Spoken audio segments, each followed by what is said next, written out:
ಉಪಚುನಾವಣೆಯಲ್ಲಿ ಸೋಲು ಗೆಲುವು ಅಥವಾ ಯಾರೋ ಮೋಸ ಮಾಡಿದ್ದಾರೆ, ಯಾರಿಂದನೋ ದ್ರೋಹ ಆಯಿತು ಅನ್ನೋ ಚರ್ಚೆ ನಡೀತದೆ. ಯಾಕೆ ಈ ಚರ್ಚೆ ದಿಢೀರ್ ಶುರುವಾಯಿತು? ಅಂದರೆ ನಮ್ಮ ಪಕ್ಷದ ಸಿದ್ಧಾಂತಕ್ಕೆ ಅನುಗುಣವಾಗಿ ನಮ್ಮ ಪಕ್ಷಕ್ಕೆ ಬೆಂಬಲದ ಕೊಡದಲ್ಲೇ ಕೆಲವರು ತಪ್ಪನ್ನು ಎಸಗಿದ್ದಾರೆ ಅನ್ನೋ ಒಂದು ಅಭಿಪ್ರಾಯದಲ್ಲಿ ಅವರು ಒಂದು ಪತ್ರಿಕಾಗೋಷ್ಠಿಯನ್ನು ಮಾಡಿದ್ರು.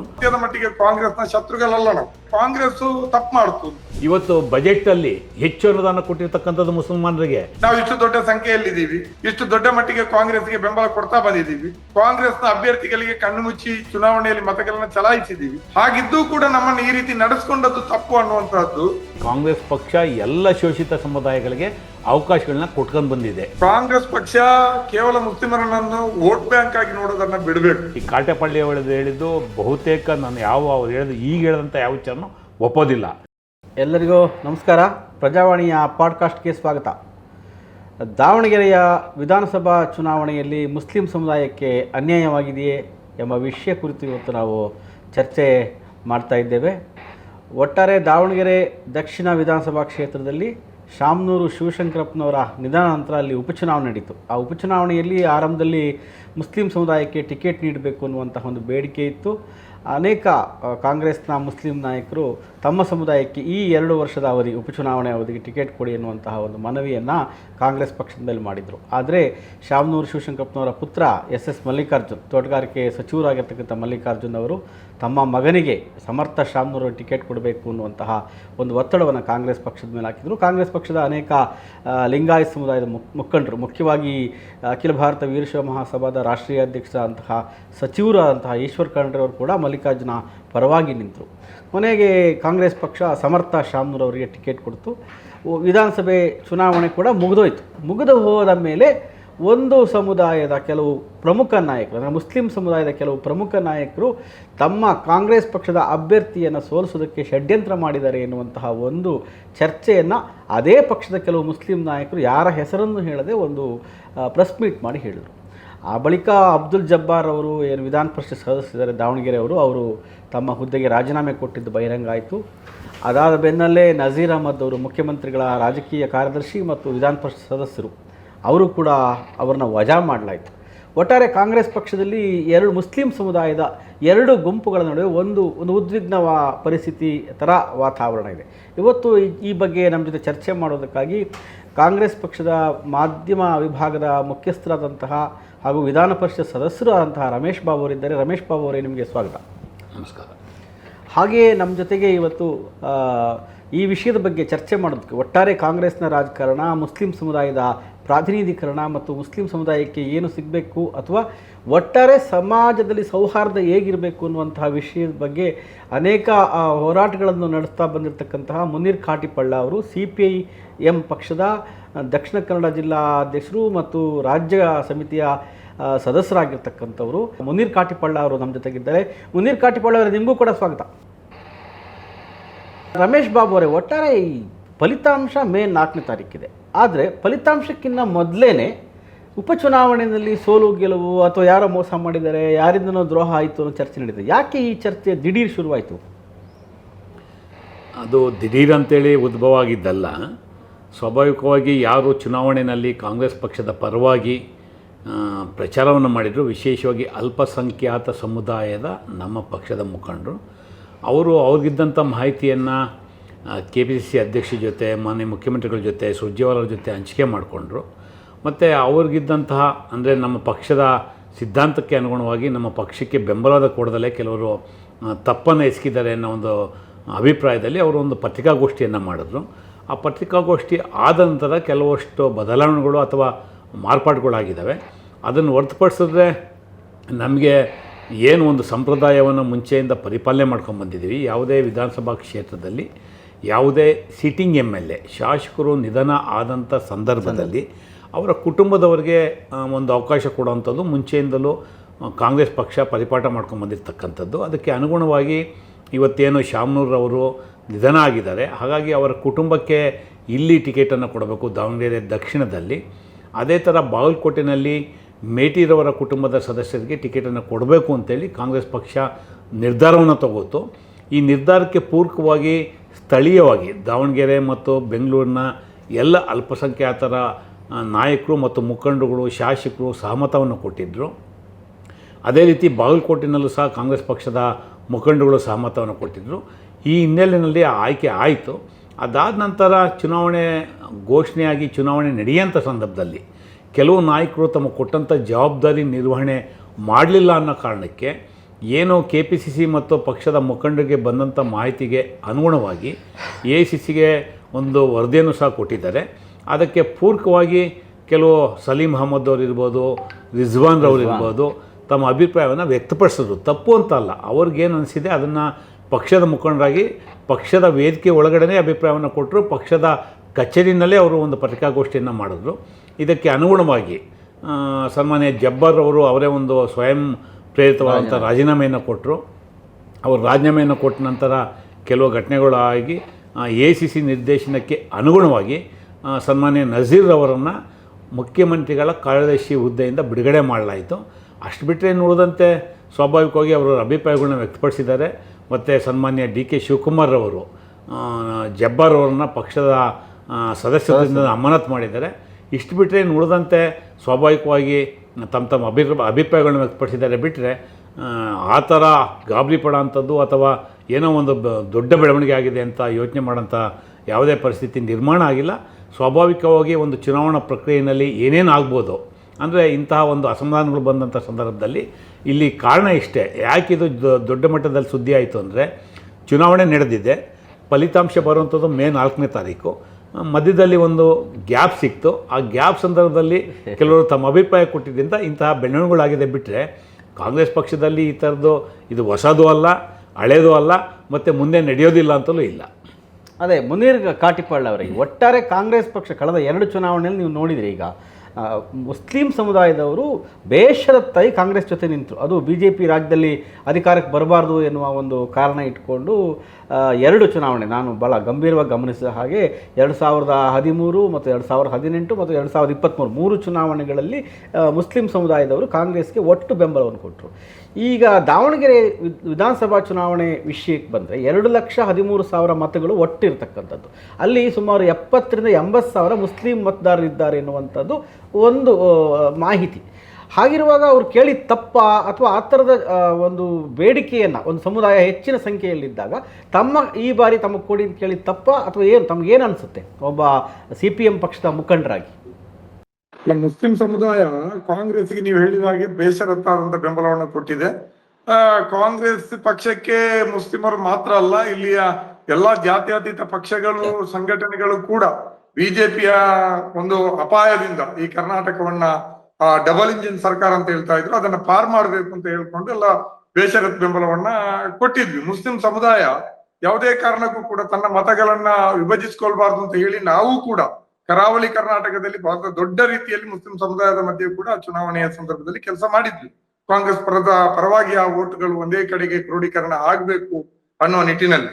ಆದ್ರೆ ಇವತ್ತು ಏನಾಗ್ತಾ ಇದೆ ಅಂದ್ರೆ ಅದು ಯಾವುದೂ ಕೂಡ ನೆನಪಿನಲ್ಲಿ ಇಲ್ಲ ಅನ್ನುವಂತ ರೀತಿಯಲ್ಲಿ ಕಾಂಗ್ರೆಸ್ ನಡ್ಕೊಳ್ತಾ ಇರುವಂತದ್ದು ಇದೆಯಲ್ಲ, ಅದು ಸ್ವಲ್ಪ ಎಲ್ಲೋ ಒಂದು ಕಡೆ ಕೇವಲ ಇದನ್ನು ನಾನು ರಾಜಕೀಯ ಕಾರಣಕ್ಕಾಗಿ ಹೇಳಿಕೆಗಳನ್ನ ನೀಡ್ತಾ ಇಲ್ಲ, ಇದು ಸಾಮಾಜಿಕವಾಗಿ ಮತ್ತು ಬಹಳ ದೂರಗಾಮಿಯಾಗಿ ಬಹಳಷ್ಟು ಗಂಭೀರವಾದಂತಹ ಪರಿಣಾಮವನ್ನ ಕೇವಲ ರಾಜಕಾರಣ ಮಾತ್ರ ಅಲ್ಲ, ಕರ್ನಾಟಕದ ಜನಜೀವನದ ಮೇಲೆನೆ ಬೀರುವಂತ ಸಾಧ್ಯತೆಗಳಿರೋದ್ರಿಂದ ಇದನ್ನು ಸ್ವಲ್ಪ ಖೇದದಿಂದ, ಯಾಕೆಂದ್ರೆ ನಾವು ಸದ್ಯದ ಮಟ್ಟಿಗೆ ಕಾಂಗ್ರೆಸ್ನ ಶತ್ರುಗಳಲ್ಲ, ನಾವು ಕೆಲವು ಸಂದರ್ಭದಲ್ಲಿ ವಿರೋಧಿಗಳು ಅಲ್ಲ ಚುನಾವಣೆಯ ಸಂದರ್ಭದಲ್ಲಿ. ಅದರಿಂದಾಗಿ ನಾವು ಆ ಮಾತನ್ನ ಹೇಳ್ಬೇಕಾಗತ್ತೆ. ಕಾಂಗ್ರೆಸ್ ತಪ್ಪು ಮಾಡ್ತು ಅಂತ, ಯಾಕಂದ್ರೆ ಮುಸ್ಲಿಮರು ಸೀಟ್ ಕೇಳಿದ್ರಲ್ಲಿ ಏನು ತಪ್ಪಿರ್ಲಿಲ್ಲ. ಯಾಕಂದ್ರೆ ಹಿಂದೊಮ್ಮೆ ದಾವಣಗೆರೆಯಲ್ಲೇ ಜಬ್ಬಾರ್ ಅವರಿಗೆ B.Pharm ಕೊಟ್ಟಿತ್ತು. ಕೊಟ್ಟ ಮೇಲೆ ಶಾಮನೂರು ಶಿವಶಂಕರಪ್ಪ ಅಂತ ದೊಡ್ಡ ನಾಯಕರಿಗೆ ಅಲ್ಲಿ ಅವಕಾಶ ಮಾಡಿ ಕೊಡ್ಬೇಕು ಅಂತ ಹೇಳಿ ಅದೇ B.Pharm ಅನ್ನು ವಾಪಸ್ ಪಡೆದು ಶಾಮನೂರು ಶಿವಶಂಕರಪ್ಪ ಅವರಿಗೆ ಅವಕಾಶ ಕೊಟ್ಟಿದ್ದ ಕಾರಣಕ್ಕಾಗಿ ಈ ಸಂದರ್ಭದಲ್ಲಿ ಅವರು ಸೀಟ್ ಕೇಳಿದ್ದು ತಪ್ಪಲ್ಲ. ಸೀಟ್ ಕೇಳಿದಂತ ಸಂದರ್ಭದನ್ನ ಕಾಂಗ್ರೆಸ್ ನಿಭಾಯಿಸಿದ್ದು ತಪ್ಪು ಅಂತ. ಮುಸ್ಲಿಮರಿಗೆ ಸೀಟ್ ಕೊಡದೇ ಇರುವಂತಹದ್ದು ಕೊಡುವಂತಹದ್ದು ಕಾಂಗ್ರೆಸ್ನ ಆಂತರಿಕವಾದಂತ ವಿಚಾರ ಮತ್ತು ಅದಕ್ಕೆ ಸಮಯ, ಸಂದರ್ಭಗಳು, ಸಾಮಾಜಿಕ ಸಂದರ್ಭಗಳು ಮತ್ತು ಕಾಂಗ್ರೆಸ್ನ ಸೀಟ್ ಕೊಡುವ ಪರಂಪರೆ ಎಲ್ಲವೂ ಕೂಡ ಕೌಂಟ್ ಆಗ್ಬಹುದು.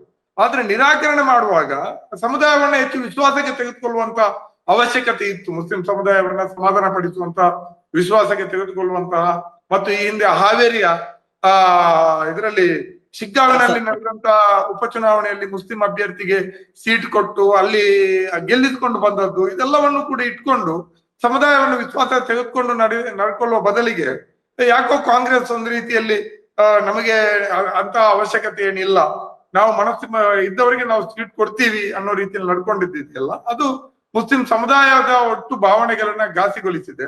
ನಾವು ಇಷ್ಟು ದೊಡ್ಡ ಸಂಖ್ಯೆಯಲ್ಲಿದ್ದೀವಿ, ಇಷ್ಟು ದೊಡ್ಡ ಮಟ್ಟಿಗೆ ಕಾಂಗ್ರೆಸ್ಗೆ ಬೆಂಬಲ ಕೊಡ್ತಾ ಬಂದಿದ್ದೀವಿ, ಕಾಂಗ್ರೆಸ್ನ ಅಭ್ಯರ್ಥಿಗಳಿಗೆ ಕಣ್ಣು ಮುಚ್ಚಿ ಚುನಾವಣೆಯಲ್ಲಿ ಮತಗಳನ್ನ ಚಲಾಯಿಸಿದ್ದೀವಿ.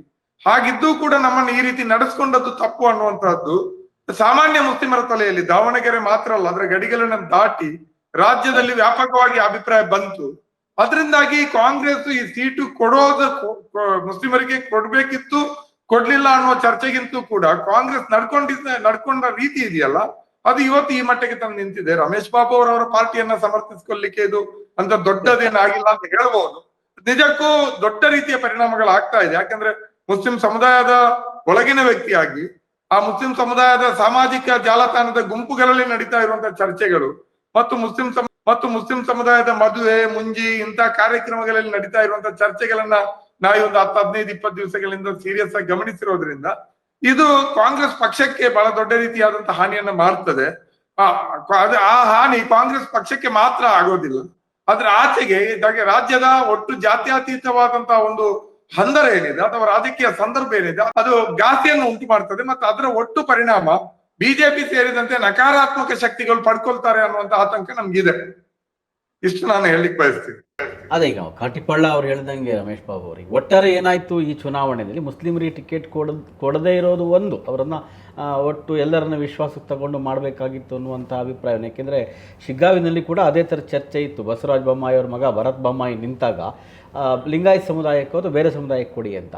ಅವತ್ತು ಇದೇ ಜಮೀರ್ ಅಹ್ಮದ್ ಅವರು ಯಾಸರ್ ಪಠಾಣ್ ಅವರಿಗೆ ಕೊಡಿ, ನಾನು ಗೆಲ್ಸ್ಕೊ ಬರ್ತೀನಿ ನನಗೆ ಅಂತ ಒಂದು ಏನು ಷರತ್ತನ್ನು ಅಥವಾ ಏನು ಪಣಕ್ಕಿಟ್ಬಿಟ್ಟು ಟಿಕೆಟ್ ತಗೊಂಡ್ರು. ಈ ಚುನಾವಣೆಗೂ ಕೂಡ ಜಮೀರ್ ಅಹ್ಮದ್ ಹಂಗೆ ಹೇಳಿದರು.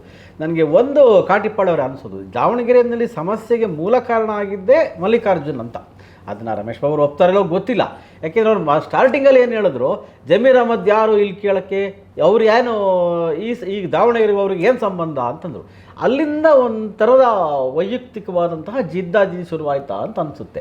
ಮಲ್ಲಿಕಾರ್ಜುನ್ ಅವರು ಸಮಾಧಾನವಾಗಿ ಜಮೀರ್ ಅವ್ರ ಜೊತೆ ಕೂತ್ಕೊಂಡು ಮಾತಾಡಿ, ನೋಡಪ್ಪ ಇದೊಂದು ಟೈಮ್ ನನ್ನ ಮಗನಿಗೆ ಕೊಡು ಅಂತ ಕೇಳಬಹುದಿತ್ತು, ಒಪ್ಪಿಸಿ ಮಾಡ್ಬೋದಿದ್ರೆ ಸರಿ ಆಗ್ತದೆ. ಅಲ್ಲಿಂದ ಶುರುವಾಗಿದ್ದ ಒಂದು ಸಂಘರ್ಷದ ವಾತಾವರಣ.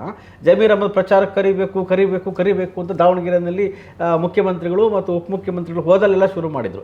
ಡಿ ಕೆ ಶಿವಕುಮಾರ್ ನೇರವಾಗಿ ಕೇಳಿದ್ರು, ಜಮೀರ್ ಅಹ್ಮದ್ ಯಾವ ಬರ್ತಾರ್ರಿ ಕೇರಳಕ್ಕೆ ಹೋಗಿದ್ದಾರೆ ಅಂದರು. ಅಂದರೆ ಪ್ರತಿ ಹಂತದಲ್ಲೂ ಮುಸ್ಲಿಂ ನಾಯಕರು, ಈಗ ಜಮೀರ್ ಅಹ್ಮದನ್ನು ಮುಸ್ಲಿಂ ನಾಯಕರು ಅಂತ ಒಪ್ಕೋಬೇಕಾ ಬೇಡ ಅನ್ನೋದು ಮುಂದಿನ ಹಂತದಲ್ಲಿ ನಾವು ಚರ್ಚೆ ಹೋಗೋಣ. ಆದರೆ ಎಲ್ಲೋ ನಿರ್ಲಕ್ಷ್ಯ ಮಾಡಿದ್ರು ಅಂತ ಅನ್ಸಲ್ವ ತಮಗೆ ಅಂತ? ಖಂಡಿತ ಇಲ್ಲ. ಕಾಟಿಪಳ್ಳಿಯವರು ಹೇಳಿದಂಥ ಎಲ್ಲ ಅಭಿಪ್ರಾಯಗಳು ಸರಿ ಅಂತಲೂ ಹೇಳಲ್ಲ ಅಥವಾ ಎಲ್ಲವೂ ತಪ್ಪು ಅಂತಲೂ ಹೇಳಲ್ಲ. ಇಲ್ಲಿ ಭಾಳ ಪ್ರಮುಖವಾಗಿ ನಾವು ಗಮನಿಸಬೇಕಾಗಿರ್ತಕ್ಕಂಥದ್ದು, ನಾನು ಭಾಳ ಪ್ರಾಸ್ತಾವಿಕವಾಗಿ ಹೇಳಿದೆ, ನಮ್ಮಲ್ಲಿ ನಾಟ್ ಓನ್ಲಿ ಕಾಂಗ್ರೆಸ್ ಪಾರ್ಟಿ, ಕರ್ನಾಟಕದ ಯಾವುದೇ ಉಪಚುನಾವಣೆ ಒಬ್ಬ ಸಿಟ್ಟಿಂಗ್ MLA ಎಕ್ಸ್ಪೈರ್ ಆದಂಥ ಸಂದರ್ಭದಲ್ಲಿ ಅದೊಂದು ಪರಂಪರೆ ಎಲ್ಲ ಪಕ್ಷಗಳಲ್ಲಿ ಆ ಕುಟುಂಬದ ಸದಸ್ಯರಿಗೆ ಕೊಡುವಂಥದ್ದು. ಕುಟುಂಬ ಸದಸ್ಯರು ಬೇಡ ಅಂತ ಹೇಳಿದಂಥ ಸಂದರ್ಭದಲ್ಲಿ ಬೇರೆಯವರು ಕೊಡುವಂಥ ಸಂಪ್ರದಾಯ ಬೆಳ್ಕೊಂಡು ಬಂದಿದೆ. ಇದು ಒಂದು ಕಡೆ. ಎರಡನೇದು, ಮುಸಲ್ಮಾನ್ ಬಂಧುಗಳು ಅಲ್ಲಿ ಟಿಕೆಟ್ ಕೇಳಿದಂಥದ್ದು ಅಥವಾ ನಮ್ಗೆ ಬೇಕೇ ಬೇಕು ಅಂತೇಳಿ ಅಗ್ರೆಸಿವ್ ಆಗಿ ಪ್ರಯತ್ನ ಮಾಡಿದಂಥದ್ದು ಯಾವುದೂ ತಪ್ಪಿಲ್ಲ, ಅದು ಸ್ವಾಭಾವಿಕ. ನೀವು ಆಗಲೇ ಮಾತಾಡ್ತಾ ಒಂದು ಸಂಖ್ಯೆಯನ್ನು ಕೋಟ್ ಮಾಡಿದ್ರಿ, ಆ ಸಂಖ್ಯೆಯ ಬಗ್ಗೆ ನಾನು ಚರ್ಚೆಗೆ ಹೋಗಲ್ಲ.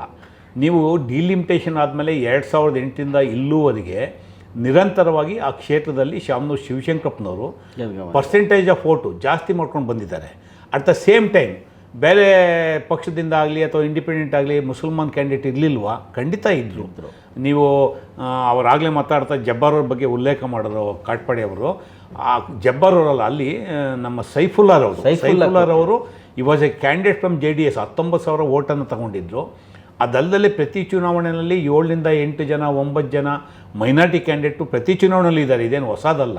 ಬಟ್ ಇಲ್ಲಿ ಬಂದಂಥದ್ದು ಈಗೋ ಇಶ್ಯೂ. ಅಂದರೆ ಮಲ್ಲಿಕಾರ್ಜುನರವ್ರು ಏನೋ ಅಂದ್ಬಿಟ್ರು, ನಮ್ಮ ಅಲ್ಪಸಂಖ್ಯಾತರನ್ನ ನಿರ್ಲಕ್ಷ್ಯ ಮಾಡಿಬಿಟ್ರು, ಮುಸ್ಲಿಮರಿಗೆ ಟಿಕೆಟ್ ಕೊಡಲಿಲ್ಲ, ಅದೆಲ್ಲ ಇಶ್ಯೂ. ಮುಸಲ್ಮಾನರಿಗೆ, ನಾಟ್ ಓನ್ಲಿ ಮುಸಲ್ಮಾನರು, ಸಾಮಾಜಿಕ ನ್ಯಾಯದ ಪರಿಕಲ್ಪನೆಯಲ್ಲಿ ಕಾಂಗ್ರೆಸ್ ಪಕ್ಷ ಎಲ್ಲ ಶೋಷಿತ ಸಮುದಾಯಗಳಿಗೆ ಅವಕಾಶಗಳನ್ನ ಕೊಟ್ಕೊಂಡು ಬಂದಿದೆ. ಆ ಥರ ನೋಡಿದ್ರೆ 2023ರ ಚುನಾವಣೆಯಲ್ಲಿ ಪ್ರೊಪೋರ್ಷನೇಟಾಗಿ ಟಿಕೆಟ್ ವಂಚನೆ ಆಗಿರ್ತಕ್ಕಂಥದ್ದು OBC ಸಮುದಾಯ. ನೀವು ನೋಡಿ, ಸುಮಾರು 55 ಜನ 224ರಲ್ಲಿ ಲಿಂಗಾಯತ ಸಮುದಾಯಕ್ಕೆ ಟಿಕೆಟ್ ಸಿಕ್ಕಿದೆ, ಸುಮಾರು 50 ಒಕ್ಕಲಿಗ ಸಮುದಾಯಕ್ಕೆ ಟಿಕೆಟ್ ಸಿಕ್ಕಿದೆ, 15 ಟಿಕೆಟು ಮುಸಲ್ಮಾನರು ಕೊಟ್ಟಿದ್ದೀವಿ, ಎಸ್ ಸಿಗೆ 35 ಕೊಟ್ಟಿದ್ದೀವಿ, ಎಸ್ ಟಿಗೆ 16 ಕೊಟ್ಟಿದ್ದೀವಿ, 16 ಪ್ಲಸ್ 1 ಜನರಲ್ಲು, 15 ಪ್ಲಸ್ 1 ಜನರಲ್ 16 ಸೀಟ್ ಕೊಟ್ಟಿದ್ದೀವಿ. ಅದೇ ಥರ ಎಲ್ಲ ಸಮುದಾಯಗಳಿಗೂ ಅವಕಾಶವನ್ನು ಕೊಟ್ಕೊಂಡ್ಬಂದಿದ್ದಾರೆ. ಹಂಗೆ ನೋಡಿದ್ರೆ ಪ್ರೊಪೋರ್ಷನೇಟಾಗಿ OBC ಸಿಕ್ಕಿಲ್ಲ. ಬಟ್ ಇಲ್ಲಿ ವಿಶೇಷವಾಗಿ ಜಬ್ಬಾರ್ರವರಿಗೆ ಅವಕಾಶ ಸಿಗಲಿಲ್ಲ ಅನ್ನೋ ಕಾರಣಕ್ಕೆ ಅವ್ರಿಗೆ ಒಂದು ಶಾರ್ಟ್ ಟರ್ಮ್ ಬಿಡಿ, ಒಂದು 8-10 ತಿಂಗಳು ಬಿಟ್ಟರೆ 2 ಸಲ ಜಬ್ಬಾರ್ ಅವರಿಗೆ ಅವಕಾಶ ಆಯಿತು. ಎಮ್ ಎಲ್ ಸಿ ಏನು ಕೊಟ್ಟರು, ಅಲ್ಲ ಸಮುದಾಯಕ್ಕೆ ಅವಕಾಶ ಆಗಲಿಲ್ಲ ಅಸೆಂಬ್ಲಿಗೆ ಅನ್ನೋ ಕಾರಣಕ್ಕೆ MLC ಮಾಡಿದಂಥದ್ದು. ಮತ್ತು ಮುಸಲ್ಮಾನ್ ಸಮುದಾಯನೂ ಇಷ್ಟೊಂದು ಅಗ್ರೆಸಿವ್ ಆಗಿ ಹೋಗೋದಕ್ಕೆ ಮುಸಲ್ಮಾನ್ ವೋಟರ್ಸ್ ತಯಾರಿಲ್ಲ. ಯಾರು ಸೋಕಾಲ್ಡ್ ಇಂಟಲೆಕ್ಚುಯಲ್ಸು ಈಗಾಗಲೇ ಅವ್ರು ಮಾತಾಡ್ತಾ ಒಂದು ಮಾತಾಡೋರು ಸೋಷಿಯಲ್ ಮೀಡಿಯಾದಲ್ಲಿ ಉದ್ದೇಶಪೂರ್ವಕವಾಗಿ ಕಾಂಗ್ರೆಸ್ಗೆ ಡ್ಯಾಮೇಜ್ ಮಾಡುವಂಥ ಪ್ರಯತ್ನವನ್ನು ಕೆಲವರು ಮಾಡೋದು, ಎಲ್ಲರೂ ಅಲ್ಲ. ನಾನು ಆ ಕ್ಷೇತ್ರದಲ್ಲಿ MLC ಇದ್ದಂಥವನು, ನನಗೆ ಎಲ್ಲ ಸಮುದಾಯದ ಸಂಪರ್ಕ ಇದೆ ಅಲ್ಲಿ.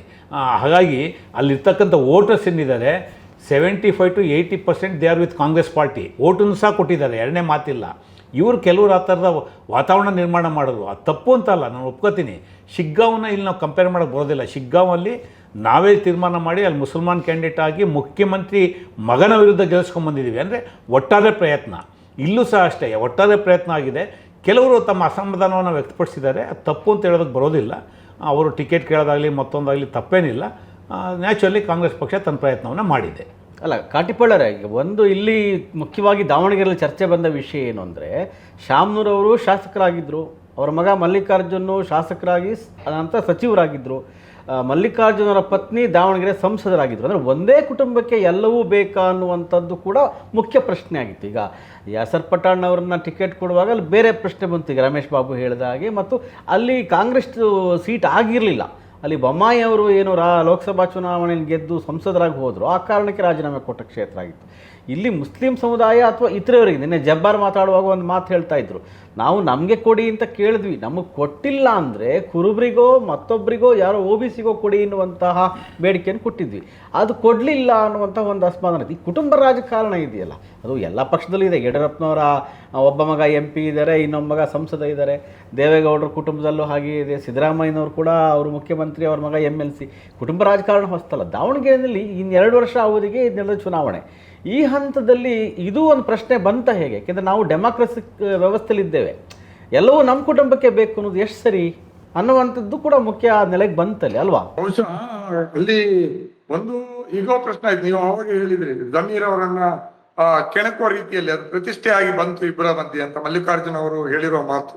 ಬಹುಶಃ ಜಮೀರ್ ಬದಲಿಗೆ ಜಬ್ಬಾರ್ ಅವರಿಗೆ ಮತ್ತು ಇನ್ಯಾರೋ ಒಬ್ಬ ಮುಸ್ಲಿಂ ಲೀಡರ್ಗೆ ಈ ಮಾತು ಹೇಳಿದ್ರೆ ಅಷ್ಟು ದೊಡ್ಡ ಇಶ್ಯೂ ಆಗ್ತಾ ಇರಲಿಲ್ಲ. ಜಮೀರ್ಗಾಗಿರೋದ್ರಿಂದ ಜಮೀರ್ ಕೂಡ ಮಲ್ಲಿಕಾರ್ಜುನ್ ತರನೇ ಒಂದು ಆರ್ಥಿಕವಾಗಿ ಬಲಾಢ್ಯವಾಗಿರುವಂತ ಒಬ್ಬ ವ್ಯಕ್ತಿ. ಅದರಿಂದಾಗಿ ಈಗಿನ ಹಣಕಾಸು ಸಾಮರ್ಥ್ಯಗಳು ಕೂಡ ರಾಜಕಾರಣದಲ್ಲಿ ಕೌಂಟ್ ಆಗೋದ್ರಿಂದ ಅದರಿಂದಾಗಿ ಅದು ಪ್ರತಿಷ್ಠೆಯಾಗಿ ಇಬ್ಬರ ಮಧ್ಯೆ ಬೆಳೀತು ಅನ್ನುವಂತಹದ್ದು ಒಂದು. ಮತ್ತೆ ಇನ್ನೊಂದು, ಅಲ್ಲಿ ಕುಟುಂಬ ರಾಜಕಾರಣ ಅಥವಾ ತೀರ್ಕೊಂಡವರ ಕುಟುಂಬಕ್ಕೆ ಸೀಟ್ ಕೊಡುವಂತ ಒಂದು ಪರಂಪರೆ ಇದೆ ಅಂತ ಹೇಳಿದ್ರು. ಆ ಪರಂಪರೆ ಯಾಕೆ ಅದನ್ನ ಪಾಲಿಸಬೇಕು ಅನ್ನುವಂಥದ್ದು ಬೇರೆ ಪ್ರಶ್ನೆ, ಅದ್ರ ಅಗತ್ಯ ಇದೆಯಾ ಅಂತ. ಆದ್ರೆ ಇಲ್ಲಿ ಶಾಮನೂರು ಶಿವಶಂಕರಪ್ಪನವ್ರದ್ದು ರಮೇಶ್ ಬಾಬು ಅವ್ರು ಹೇಳುವಾಗ ಹೆಂಗೆ ಅನಿಸ್ತಾ ಇದ್ರೆ, ಸರ್ಕಾರಿ ನೌಕರಿಯಲ್ಲಿ ಇದ್ದಾಗ ಯಾರಾದ್ರೂ ತೀರ್ಕೊಂಡ್ರೆ ಅವ್ರ ಕುಟುಂಬಕ್ಕೆ ಒಂದು ಅನುಕಂಪದ ಇದು ಕೊಡುವಂಥದ್ದು. ಅದು ಕೂಡ ಈಗ ಕೆಲವು ಇಲಾಖೆಗಳಲ್ಲಿ ಅದಕ್ಕೆಲ್ಲ ಕತ್ರಿ ಹಾಕಿದ್ದಾರೆ. ರಾಜಕಾರಣದಲ್ಲಿ ಅದನ್ನು ಒಂದು ಅಲಿಖಿತವಾಗಿ ಯಾಕೆ ತಗೊಂಡು ಹೋಗ್ಬೇಕು ಅನ್ನುವಂಥ ಪ್ರಶ್ನೆ ಇದೆ. ಮತ್ತೆ ಇನ್ನೊಂದು ನೋಡಿ, ಅಲ್ಲಿ ಮೇಟಿ ಮಕ್ಕಳು ಬಹಿರಂಗವಾಗಿ ಕಿತ್ತಾಡ್ಕೊಂಡ್ರು, ನನ್ಗೆ ಬೇಕು ಅನ್ನೋ ರೀತಿಯಲ್ಲಿ. ಇದೊಂದು ರೀತಿ ಕುಟುಂಬದ ಆಸ್ತಿ ಅನ್ನೋ ರೀತಿಯಲ್ಲಿ ಬರ್ತದೆ. ಮತ್ತೆ ಇಲ್ಲಿ ಬಹಳ ಪ್ರಧಾನವಾಗಿ ನೀವು ಹೇಳಿದ ರೀತಿಯಲ್ಲಿ ಶಾಮನೂರು ಶಿವಶಂಕರಪ್ಪರವರ ಮಗ ಶಾಸಕರು ಪ್ಲಸ್ ಉಸ್ತುವಾರಿ ಸಚಿವರು, ಸೊಸೆ ಸಂಸದರಾಗಿರುವಾಗ ಆ ಕುಟುಂಬಕ್ಕೆ ಮತ್ತೆ ಕೊಡುವ ಅವಶ್ಯಕತೆ ಇತ್ತೆ. ಯಾಕಂದ್ರೆ ಅಲ್ಲಿ ಉತ್ತರಾಧಿಕಾರಿಗಳಾಗಿ ಆ ಕುಟುಂಬದವರು ಇದ್ದಾರೆ, ಬಲಾಢ್ಯರಾಗಿದ್ದಾರೆ. ಆವಾಗ ಬೇರೆಯವರಿಗೆ ಕೊಡ್ಬೋದಿತ್ತು. ಒಂದು ವೇಳೆ ಮುಸ್ಲಿಂ ಅಲ್ಲದೆ ಇದ್ರು ಬೇರೆ ಕಾಂಗ್ರೆಸ್ ಪಕ್ಷದಲ್ಲಿರುವಂತ ಬೇರೆ ಸಮುದಾಯದ ಯಾರಾದ್ರೂ ಒಬ್ಬ ಕಾರ್ಯಕರ್ತರಿಗೆ ಮುಖಂಡರಿಗೆ ಕೊಟ್ಟಿದ್ರೆ ಇಷ್ಟು ದೊಡ್ಡ ರೀತಿಯಲ್ಲಿ ಗದ್ದಲ ಆಗ್ತಾ ಇರ್ಲಿಲ್ಲ. ಅಲ್ಲಿ ಕುಟುಂಬಕ್ಕೆ ಕೊಡ್ಬೇಕಾ, ಮಕ್ಕಳು ಮೊಮ್ಮಕ್ಕಳು ಸೊಸೆ ಎಲ್ಲರೂ ಇರುವಾಗ ಮತ್ತೆ ಕೊಡ್ಬೇಕಿತ್ತ? ಅದೇನು ಕುಟುಂಬಗಳ ಜಾಗೀರೆ ಅನ್ನುವಂತ ಪ್ರಶ್ನೆ ಮುಸ್ಲಿಮರ ಈ ಬಂಡಾಯ ಅಂತ ಏನ್ ಕರೀತಾ ಇದ್ರು, ಆ ಬಂಡಾಯಕ್ಕೆ ಒತ್ತಾಸೆಯಾಗಿ ಬೇರೆಯವರು ಕೂಡ ನಿಂತರು. ಕೇವಲ ಮುಸಲ್ಮಾನರು ಮಾತ್ರ ಅದಕ್ಕೆ ಮಾತಾಡ್ಲಿಲ್ಲ, ಬೇರೆಯವರು ಮಾತಾಡಿದ್ರೆ ಅದೇನು ಆ ಕುಟುಂಬಕ್ಕೆ ಕೊಡ್ಬೇಕು, ಸಚಿವರಿದ್ದಾರೆ, ಇನ್ನೊಬ್ರಿದ್ದಾರೆ. ಮತ್ತು ಅಷ್ಟಲ್ಲದೆ ಕಾಂಗ್ರೆಸ್ ಪಕ್ಷ ಒಪ್ಪಿಗೆ ಕ್ಯಾಂಡಿಡೇಟ್ ಯಾರು, ಅಭ್ಯರ್ಥಿ ಯಾರು ಅಂತ ತೀರ್ಮಾನ ಮಾಡೋದಕ್ಕಿಂತ ಮುಂಚಿತವಾಗಿ ಮಲ್ಲಿಕಾರ್ಜುನ್ ಅವರು ಮತ್ತು ಮಲ್ಲಿಕಾರ್ಜುನ್ ಅವರ ಪತ್ನಿ ಅವರು ಸಂಸದರು ಹೋಗಿ ಅವರ ಸಮರ್ಥದಿಂದ ನಾಮಪತ್ರವನ್ನು ಹಾಕ್ತಿದ್ರು. ಕಾಂಗ್ರೆಸ್ ಪಕ್ಷ ಅಭ್ಯರ್ಥಿಯನ್ನು ಘೋಷಣೆ ಮಾಡೋದನ್ನ ಮುಂಚಿತವಾಗಿಯೇ ಕೂಡ ಹಾಕಿದ್ರು. ಅದು ತಪ್ಪಲ್ವಾ? ಅದು ಶಿಸ್ತನ್ನ ಉಲ್ಲಂಘನೆ ಅಲ್ವಾ ಅಂತ ಪ್ರಶ್ನೆಗಳು ಬಂತು. ಈ ಇಂತಹ ದೊಡ್ಡ ದೊಡ್ಡ ಈ ಜಾಗೀರ್ ಅಥವಾ ಈ ಗುತ್ತೇದಾರಿ ಕುಟುಂಬಗಳು ಅಂತ ಕರಿಬಹುದೇನೋ, ಈ ಕುಟುಂಬಗಳು ಏನ್ ಮಾಡಿದ್ರು ನಡೀತದೆ. ಬಲಿಷ್ಠ ಸಮುದಾಯಗಳು, ಒಕ್ಕಲಿಗರು, ಲಿಂಗಾಯತರು, ಬ್ರಾಹ್ಮಣರಿಂದ ಬಂದಂತ ಕುಟುಂಬಗಳು, ದೊಡ್ಡ ಶ್ರೀಮಂತ ಕುಟುಂಬಗಳು ಏನ್ ಬೇಕಾದ್ರೂ ಮಾಡಬಹುದು. ಅವ್ರ ಮೇಲೆ ಶಿಸ್ತು ಕ್ರಮ ಇಲ್ಲ. ಧ್ವನಿ ಇಲ್ಲದಂತವರು ಅಥವಾ ದ್ವಿತೀಯ ದರ್ಜೆ ಪ್ರಜೆಗಳ ಮಟ್ಟಕ್ಕೆ ಹೋಗಿರುವಂತ ಮುಸಲ್ಮಾನರಂತವರು, ದಲಿತ ಸಮುದಾಯಗಳಂತವರು, OBCಗಳು ಮಾತ್ರ ಮಾತಾಡಬಾರ್ದು, ಧ್ವನಿ ಎತ್ತಬಾರ್ದು, ಅವ್ರ ಮೇಲೆ ಶಿಸ್ತು ಕ್ರಮ ಅಂತಾನ ಅನ್ನುವಂತ ಪ್ರಶ್ನೆ ಹೀಗಿರುವಂತವ್ರು. ಸಮರ್ಥ ಅವರು ಪಕ್ಷ B.Pharm ಕೊಟ್ಟ ಮೇಲೆ ನಾಮಿನೇಷನ್, ನಾಮಪತ್ರ ಸಲ್ಲಿಕೆ ಮಾಡಿದ್ರೆ ಬೇರೆ, ಅವರು ಅದಕ್ಕಿಂತ ಮುಂಚಿತವಾಗಿ ಹಾಕಿದ್ರಲ್ಲ, ಆವಾಗ್ಲೇ ಒಂದು ಶಿಸ್ತು ಕ್ರಮ ಆಗ್ಬೇಕಿತ್ತು. ಈಗ ಜಬ್ಬಾರ್ ಮೇಲೆ ಮಾಡೋದಾದ್ರೆ ಕಾಂಗ್ರೆಸ್ ಪಕ್ಷ, ಈಗ ನಜೀರ್ ಅಹಮದ್ ಮೇಲೆ ಮಾಡೋದಾದ್ರೆ, ನಾಳೆ ಜಮೀರ್ ಮೇಲೆ ಮಾಡೋದಾದ್ರೆ, ಸಮರ್ಥ ಮೇಲೇನು ಮೊದಲು ಮಾಡ್ಬೇಕಿತ್ತಲ್ಲ, ಮಲ್ಲಿಕಾರ್ಜುನ್ ಅವ್ರ ಮೇಲೇನು ಮಾಡ್ಬೇಕಿತ್ತಲ್ಲ. ತನ್ನ ಮಗಳಿಂದ ನಾಮಪತ್ರ ಹಾಕಿಸಿದಂತ ಅಲ್ಲಿಯ ಕಾಂಗ್ರೆಸ್ ಪಕ್ಷದ ಸಂಸದರ ಮೇಲೆ ಕೂಡ ಕ್ರಮ ಆಗ್ಬೇಕಿತ್ತಲ್ಲ. ಅದೆಲ್ಲ ಯಾಕೆ ಮಾಡ್ಲಿಲ್ಲ? ಅಲ್ಲಿ ಶಿಸ್ತಿಲ್ವಾ? ಇಲ್ಲಿ ಶಿಸ್ತ? ಮುಸ್ಲಿಮರ ಬಾರಿ ಹಗ್ಗಕ್ಕೆ ಸಿಗ್ತಾರ ಅಂತ ಇವತ್ತಿಗೆ ಇರುವಂತ ಚರ್ಚೆ. ಅದರಿಂದಾಗಿ ಕಾಂಗ್ರೆಸ್ ಪಕ್ಷ ಆ ಸೂಕ್ಷ್ಮತೆಯನ್ನ ಕಲ್ಕೊಳ್ಬಾರ್ದಿತ್ತು. ಒಂದು ದಮನಿತರಿಗೆ ಮೊದಲೇ ನೋವು ತಿಂದಿರ್ತಾರೆ ಅವರು. ಆದ್ರೆ ಹಿಂದೆ ಈಗ ಪ್ರಚಾರದಲ್ಲಿ ಈಗಿರುವಂತ ಕಾಂಗ್ರೆಸ್ ಪಕ್ಷದ ಮೇಲೆ ನಡೀತಾ ಇರುವಂತ ಈ ಆರೋಪಗಳ ಹಿಂದೆ ಬೇರೆ ಬೇರೆ ಹಿತಾಸಕ್ತಿಗಳು ಇರ್ಬೋದು. ಸಾಮಾಜಿಕ ಜಾಲತಾಣದಲ್ಲಿ ಅವರು ಅದಕ್ಕೆ ಬೇಕಾದಂತ ಫೀಡಿಂಗ್ ಗಳನ್ನ ಕೊಡ್ಬೋದು, ಅಲ್ಲಿ ಆ ಒಂದು ಚರ್ಚೆಯನ್ನ ಎಬ್ಬಿಸ್ತಾ ಇರ್ಬೋದು ಕಾಂಗ್ರೆಸ್ ವಿರುದ್ಧವಾಗಿ. ಆದ್ರೆ ಅದಕ್ಕೆ ಅವಕಾಶ ಮಾಡಿ ಕಟ್ಟೋದು ಕಾಂಗ್ರೆಸ್ ಪಕ್ಷ ಅಲ್ವಾ? ಕಾಂಗ್ರೆಸ್ ಪಕ್ಷಕ್ಕೆ ಎಚ್ಚರ ಇರ್ಬೇಕಿತ್ತು. ಒಂದು ಸರ್ವೆ ಹೇಳುತ್ತಲ್ವಾ, ಅದು ಸಿದ್ದರಾಮಯ್ಯನವರ ಕುರುಬ ಸಮುದಾಯ ಇರ್ಬೋದು, DK ಶಿವಕುಮಾರ್ ಅವರ ಒಕ್ಕಲಿಗ ಸಮುದಾಯ ಇರ್ಬೋದು, ಅದೇ ರೀತಿಯಲ್ಲಿ ಈ ಮಲ್ಲಿಕಾರ್ಜುನ್ ಅವರದು, ಈ ಖಂಡ್ರೆ ಅವರದು, MB ಪಾಟೀಲ್ ಅವರದು ಲಿಂಗಾಯತ್ ಸಮುದಾಯ ಇರ್ಬೋದು. ಒಟ್ಟು ಸಮುದಾಯವಾಗಿ ಎಷ್ಟು ಪರ್ಸೆಂಟೇಜ್ ಕಾಂಗ್ರೆಸ್ ಪಕ್ಷಕ್ಕೆ ಓಟ್ ಹಾಕಿದ್ದಾರೆ? ಅತಿ ಹೆಚ್ಚು ಮಹದೇವಪ್ಪನವರ ದಲಿತ ಸಮುದಾಯ ಇರ್ಬೋದು, ಎಲ್ಲ ಲೆಕ್ಕ ಹಾಕಿದ್ರೆ 90% ಅಷ್ಟು ಮುಸಲ್ಮಾನರು ಕಾಂಗ್ರೆಸ್ ಪಕ್ಷಕ್ಕೆ ವೋಟ್ ಮಾಡಿದ್ದಾರೆ. ಆ ಓಟ್ಗೆ ಬೆಲೆ ಇಲ್ವಾ? ಮುಖ್ಯಮಂತ್ರಿ ಸಿದ್ದರಾಮಯ್ಯ ಆಗ್ತಾರೆ ಅಂತ ಗ್ಯಾರಂಟಿ ಇದ್ದು ಕುರುಬರು ಹಾಕಿರೋದು 60-65% ವೋಟ್ ಅಂತ ಸರ್ವೆ ಹೇಳುತ್ತೆ. ಎಷ್ಟು ಬೇಸರತ್ತಾಗಿ ಬೆಂಬಲ ಕೊಟ್ಟಂತ ಮುಸಲ್ಮಾನರಿಗೆ ಈ ರೀತಿಯಾಗಿ ನಡೆಸ್ಕೊಂಡಾಗ ಸಹಜವಾಗಿ ಅದನ್ನ ಬೇರೆಯವರು ದುರುಪಯೋಗ ಪಡಿಸ್ಕೊಳ್ಬಹುದು. ಆದ್ರೆ ಕಾಂಗ್ರೆಸ್ ಕೂಡ ತಪ್ಪು ಮಾಡಿದ ಅನ್ನುವಂಥದ್ದಿದೆ. ಮತ್ತೆ ಇನ್ನೊಂದು, ಮುಸಲ್ಮಾನರು ಯಾಕೆ ಇಷ್ಟೊಂದು ಇವತ್ತು ಮಾತಾಡ್ತಾ ಇದ್ದಾರೆ ಅಂದ್ರೆ, ಅವರು ಸತತವಾಗಿ ಪೆಟ್ಟು ತಿಂತಾ ಇದ್ದಾರೆ. ಬಿಜೆಪಿಯಲ್ಲಿ ಅವರಿಗೆ ಅವಕಾಶವೇ ಇಲ್ಲ. ಈಗ ಸಹಕಾರ ಸಮಿತಿಯ ಬಗ್ಗೆ ಯಾರು ಚರ್ಚೆ ಮಾಡಲ್ಲ ಅಲ್ವಾ? ಅದೇ ರೀತಿಯಲ್ಲಿ ಜಸ್ಟಿಸ್ ರಂಗನಾಥ್ ಮಿಶ್ರಾ ರಿಪೋರ್ಟ್ ಬಗ್ಗೆ, ಅದರ ಬಗ್ಗೆ ಕೂಡ ಯಾರು ಕೂಡ ಮಾತಾಡ್ತಾ ಇಲ್ಲ. ಇನ್ನು ಬೇರೆ ಬೇರೆ ರೀತಿಯಲ್ಲಿ ಕಾಂಗ್ರೆಸ್ ಸರ್ಕಾರಿ ಸೇವೆಯಲ್ಲಿ, IPS ನಲ್ಲಿ, IAS ನಲ್ಲಿ, ಸಾರ್ವಜನಿಕ ರಂಗದ ಉದ್ಯಮಗಳಲ್ಲಿ ಮುಸ್ಲಿಮರಿಗೆ ಎಷ್ಟಿದೆ ಅವಕಾಶ? ಈ ಅವಕಾಶ ನಿರಾಕರಣೆಯ ಬಗ್ಗೆ ಯಾರು ಮಾತಾಡ್ತಾ ಇಲ್ಲ. ಮುಸ್ಲಿಮರನ್ನು ಮಾತಾಡ್ತಾ ಇಲ್ಲ, ಯಾರು ಮಾತಾಡ್ತಾ ಇಲ್ಲ. ಅಂತ ಸಂದರ್ಭದಲ್ಲಿ ರಾಜಕೀಯ ಪ್ರಾತಿನಿಧ್ಯ ಏನು? ಈಗ ಜಮೀರ್ ಅವರು ಕ್ಯಾಬಿನೆಟ್ ಅಲ್ಲಿ ಇದ್ದಾರೆ, ಇನ್ನೊಬ್ರು ಸ್ಪೀಕರ್ ಆಗಿದ್ದಾರೆ, ಮತ್ತೊಬ್ರು ಮುಖ್ಯಮಂತ್ರಿಗಳ ರಾಜಕೀಯ ಕಾರ್ಯದರ್ಶಿ ಆಗಿದ್ದಾರೆ, ಇನ್ನೊಬ್ರು ವಿಧಾನ ಪರಿಷತ್ನಲ್ಲಿ ಪ್ರಧಾನ ಸಚೇತಕರಾಗಿ ಕ್ಯಾಬಿನೆಟ್ ದರ್ಜೆಯ ಸ್ಥಾನಮಾನಗಳನ್ನು ಪಡ್ಕೊಂಡಿದ್ದಾರೆ, 5-6 ಜನ ಶಾಸಕರಾಗಿದ್ದಾರೆ. ಅಂತ ತಕ್ಷಣ ಮುಸ್ಲಿಂ ಸಮುದಾಯ ಉದ್ಧಾರ ಆಯ್ತು ಅಂತಲ್ಲ, ಇವರೆಲ್ಲರೂ ಸೇರಿ ಉದ್ಧಾರ ಮಾಡಿದಾರಂತೂ ಅಲ್ಲ. ನನ್ನ ಪ್ರಕಾರ ನನಗೆ ಈ ಎಲ್ಲಾ ಈಗ ಮುಸ್ಲಿಮರ ನಾಯಕರು ಏನಿದ್ದಾರೆ ನಿಮ್ ಕಾಂಗ್ರೆಸ್ ಪಕ್ಷದಲ್ಲಿ ಅವಕಾಶ ಪಡೆದವರು, ಅವರ ಕೆಲಸ ಕಾರ್ಯಗಳ ಬಗ್ಗೆ, ಅವರು ಸಮುದಾಯದ ಪರವಾಗಿ ನಿಂತದ್ರ ಬಗ್ಗೆನೇ ನಮ್ಗೆ ಬಹಳಷ್ಟು ತಕರಾರುಗಳಿದೆ, ಆಕ್ಷೇಪಗಳಿದೆ. ಯಾರಾದ್ರೂ ಒಂದು 20 ನಿಮಿಷ ವಿಧಾನ ಪರಿಷತ್ ಇರ್ಬೋದು, ವಿಧಾನಸಭೆ ಇರ್ಬೋದು, ಒಂದು 20 ನಿಮಿಷ ಯಾರಾದ್ರೂ ಒಂದು ಪೇಪರ್ ಇಟ್ಕೊಂಡು ಮುಸ್ಲಿಂ ಸಮುದಾಯದ ಸಮಸ್ಯೆ ಬಗ್ಗೆ ಮಾತಾಡಿದ್ದಿದ್ಯಾ? ಜಬ್ಬಾರ್ ಅವ್ರು ಮಾತಾಡಿದಾರಾ? ನಜೀರ್ ಅಹಮದ್ ಅವ್ರು ಮಾತಾಡಿದಾರಾ? ಅಥವಾ ಈಗ ಮುಸ್ಲಿಮರ ನಾನೇ ದೊಡ್ಡ ನಾಯಕ ಅಂತ ಹೇಳ್ತಾ ಇರುವಂತ ಜಮೀರ್ ಅಹಮದ್ ಅವ್ರು ಮಾತಾಡಿದಾರಾ? ರಹೀಂ ಅವ್ರು ಮಾತಾಡಿದಾರಾ? UT ಖಾದರ್ ಅವ್ರು ಯಾವತ್ತಾದ್ರೂ ಮಾತಾಡಿದಾರ? ಮಾತಾಡ್ಲಿಲ್ಲ. ಒಂದು ಪೇಪರ್ ಇಟ್ಕೊಂಡು ಇದು ಮುಸ್ಲಿಂ ಸಮುದಾಯದ, ರಾಜ್ಯದ ಮುಸ್ಲಿಂ ಸಮುದಾಯದ ಸಮಸ್ಯೆ, ಈ ಸಮಸ್ಯೆಗಳಿಗೆ ಪರಿಹಾರ ಏನಂತ ಯಾವತ್ತೂ ಚರ್ಚೆ ಮಾಡ್ಲಿಲ್ಲ.